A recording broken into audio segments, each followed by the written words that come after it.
What I'm about to show you is the perfect microcosm of everything wrong with modern society.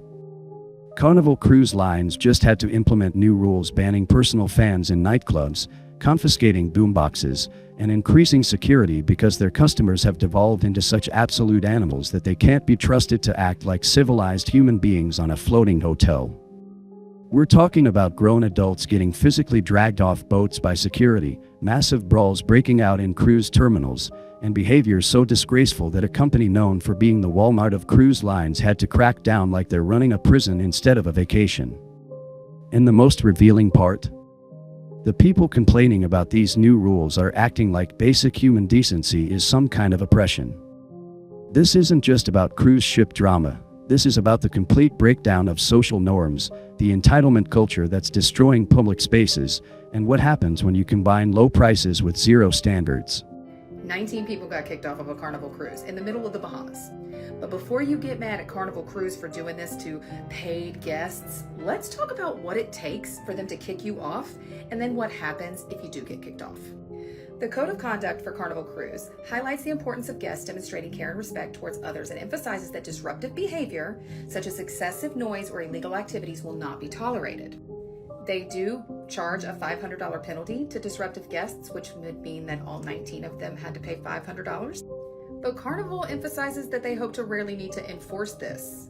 So if they had to pay this money and they got kicked off, they did something really bad. Let me break down what this actually means.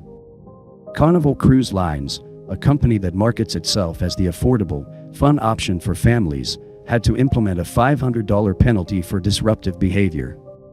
This isn't some luxury cruise line with high standards, this is literally the McDonald's of cruise ships. And even they had to start fining people because the behavior got so out of control. But here's the really telling part, 19 people in a single incident had to pay this penalty and got kicked off the ship. That means whatever they did was so egregious that Carnival was willing to forfeit the revenue from 19 passengers and strand them in the Bahamas. When a company whose entire business model depends on volume sales decides to literally throw paying customers overboard, you know the situation was absolutely insane. And notice how the narrator tries to frame this: if they had to pay this money and got kicked off, they did something really bad. This is the kind of obvious statement that only needs to be made because we live in a culture where people have been trained to automatically assume the company is wrong and the customers are victims of oppression. The fact that a $500 penalty even exists tells you everything you need to know about Carnival's typical customer base. They literally had to create a financial punishment system because these people can't be trusted to act like civilized human beings without the threat of monetary consequences. Now, let's say my family got kicked off of the boat right now, July 1st. I have tried to look up flights from Bimini to any airport that they fly to, and I can't find any flights for over a week. Okay, fair warning, this is a long story, but if you've ever been on a cruise, you know the excursions can be chaotic, so buckle up. So we booked an excursion through Carnival Glory to get on a ferry to go over to the Blue Lagoon beach. We stood over an hour in line waiting on the ferry to get here. Finally, when we got on, it went crazy. There's a family of 3 that apparently didn't get the wristbands that is required to go to the beach. No wristband, you don't get off of the boat at the dock. Just that simple. But the mom, she was not having it. She was determined that she was not getting off of this boat. Security came, asked her to leave, and she just kept saying, "I'm not getting off of the boat," over and over again. Her little boy was begging her to get off of the boat, and then the little boy just walked away and broke down and started crying. And to make it worse, it was very hot. Like I can't breathe hot. And one lady started. Here we have the perfect example of modern entitlement culture in action. The rules are crystal clear: no wristband, no beach access. This isn't complicated. This isn't discrimination. This isn't oppression. This is basic crowd control for a commercial operation. But this woman decided that rules don't apply to her. She's paid her money, she's on vacation, and she's going to do whatever she wants regardless of the consequences. The fact that she was willing to traumatize her own child, hold up an entire boat full of people, and force security to physically remove her rather than simply follow a basic rule tells you everything you need to know about her character. And let's talk about what this really represents. This is learned behavior. This woman has gone through life discovering that if she makes enough noise, causes enough disruption, and refuses to accept no as an answer, she can usually get her way. The squeaky wheel gets the grease, and she's perfected the art of being squeaky. But here's what's really disturbing: she was willing to sacrifice her child's emotional well-being for her own ego. The kid was begging her to get off the boat, broke down crying, and she kept fighting anyway. This isn't just about wristbands, this is about a parent who values her own sense of entitlement more than her child's psychological safety. The narrator describes this as embarrassing for your child, but it's so much worse than that. This is psychological abuse. This child is learning that adults throw tantrums when they don't get their way, that rules are optional if you fight hard enough, and that causing public scenes is normal behavior. This kid is being programmed to become the next generation of entitled nightmare customer. Having an asthma attack. At this point, everyone's sweating, waiting and watching this unfold. Finally, a security guard shows up that can actually lift her. And I kid you not, she lifts her up and carries her off of the boat. I've seen a lot on cruises, but this right here was the next level. The moral of the story is, when you go on a cruise excursion, get your wristband, don't fight security, and maybe don't ruin your kids' vacation. How embarrassing is this for your child? Have y'all ever experienced drama like this on Carnival Glory for an excursion? Let me know in the comments. Everyone's entitled to their own opinion, but I really just don't think the new rules are about racism.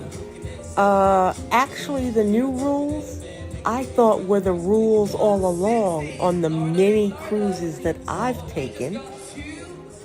But hey, something didn't go right, or the element that the lower prices allowed onto the ship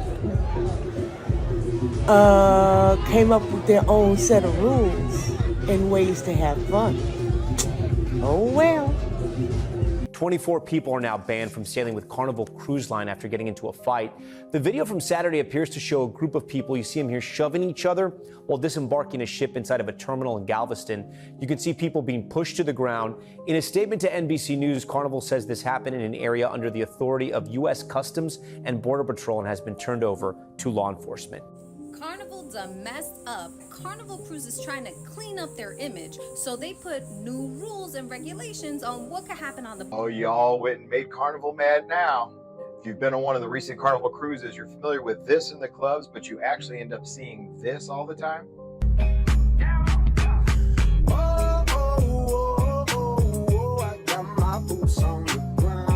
Here's what Carnival did. They came out with this new lovely letter to guests, and what they're telling you is something you want to pay attention to somewhere in the middle. Let's zoom in. In this new letter, besides not having speakers anymore you can carry around, you've got to use headphones when you're listening to things, there's a section that says no more fans are allowed in the nightclubs. They say personal fans. So meaning those fans that are snapping during the dances, they're cutting that out. One of the things they're also doing is increasing security because of, we'll just leave a screenshot, you get the idea. So if you got a Carnival cruise planned, no more fans in the nightclubs right there. No more boom boxes or radios that you can hear from other places. They'll be confiscated till you get off the thing. And of course, no shouting and other stuff in the hallways. Carnival's over it. So I was planning on going on a Carnival cruise for my birthday this year in December. And then I have a girls trip for May and then a family trip for June, all on Carnival. And they have decided that they don't want to be the spirit of the seas anymore. And I just don't know what to do with that information. I feel like we should just move to another cruise line. That's long shot here. Probably 20 surgeons. Never seen Congo dance. Celebrate Carnival. It's always let you slide. It's always getting turned up. They doing the Congo line. Celebrate Carnival. I ain't heard nothing get drunk yet. What we're witnessing with these Carnival cruise incidents isn't just bad behavior, it's the complete breakdown of social norms and the consequences of a culture that has abandoned standards in favor of radical inclusivity. Carnival Cruise Lines, a company that built its brand on being the fun, affordable option for families, has been forced to implement rules that would have been unthinkable just a generation ago. The fact that they had to specifically ban personal fans, boomboxes, and implement $500 penalties for disruptive behavior tells you that we're dealing with a customer base that has no concept of shared public spaces or consideration for others. These aren't isolated incidents, they're symptoms of a broader cultural collapse where certain demographics have been taught that their personal entertainment is more important than everyone else's comfort and safety. The most revealing aspect of this entire situation is how the customers are responding to these new rules. Instead of being embarrassed that their behavior was so bad that these measures became necessary, they're angry that they can't continue acting like animals. They're framing basic behavioral standards as oppression and considering switching to other cruise lines where they can continue their disruptive behavior. This is what happens when you combine low prices with zero standards, when you prioritize diversity over behavioral norms, and when you create a culture where calling out bad behavior is considered more offensive than the behavior itself. Carnival's customer base has devolved to the point where they can't be trusted with fans, speakers, or basic social interaction without security intervention. The demographic component of this crisis is impossible to ignore, despite the narrator's desperate attempt to preemptively deflect racism accusations. The behaviors being banned, bringing personal sound systems, using fans as weapons, massive brawls, refusing to follow basic rules, follow clear demographic patterns that everyone recognizes but no one is allowed to discuss. You can't regulate your way out of cultural dysfunction. You can ban fans and speakers and increase security, but you can't force people to develop basic consideration for others or respect for shared spaces. The underlying entitlement culture that creates these problems will just manifest in new ways. What we're really seeing is the commoditization of chaos. Carnival has essentially become a floating containment facility for people who can't function in civilized society, and now they're trying to impose order on a customer base that specifically chose them because they didn't have standards. It's like trying to turn a dive bar into a fine dining establishment without changing the clientele. The fact that multiple cruise lines are dealing with similar issues tells you that this isn't just a Carnival problem, it's a cultural problem that's spreading to every public space where certain demographics gather. From airplanes to movie theaters to cruise ships, we're seeing the same pattern of entitlement, disruption, and violent behavior that forces businesses to implement increasingly draconian rules just to maintain basic order. The real tragedy here isn't just the ruined vacations or the traumatized children, it's the complete abandonment of the social contract that makes civilization possible. When people can't be trusted to act civilized without constant security supervision and financial penalties, you don't have customers, you have inmates. And when businesses have to choose between profitability and standards, they'll choose profitability every time. Carnival's transformation from fun ship to floating prison is a perfect metaphor for what's happening to America as a whole.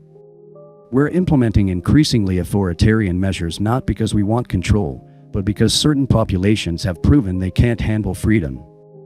The new rules aren't oppression, they're the inevitable result of a culture that has abandoned personal responsibility in favor of collective chaos. And the most depressing part? This is just the beginning.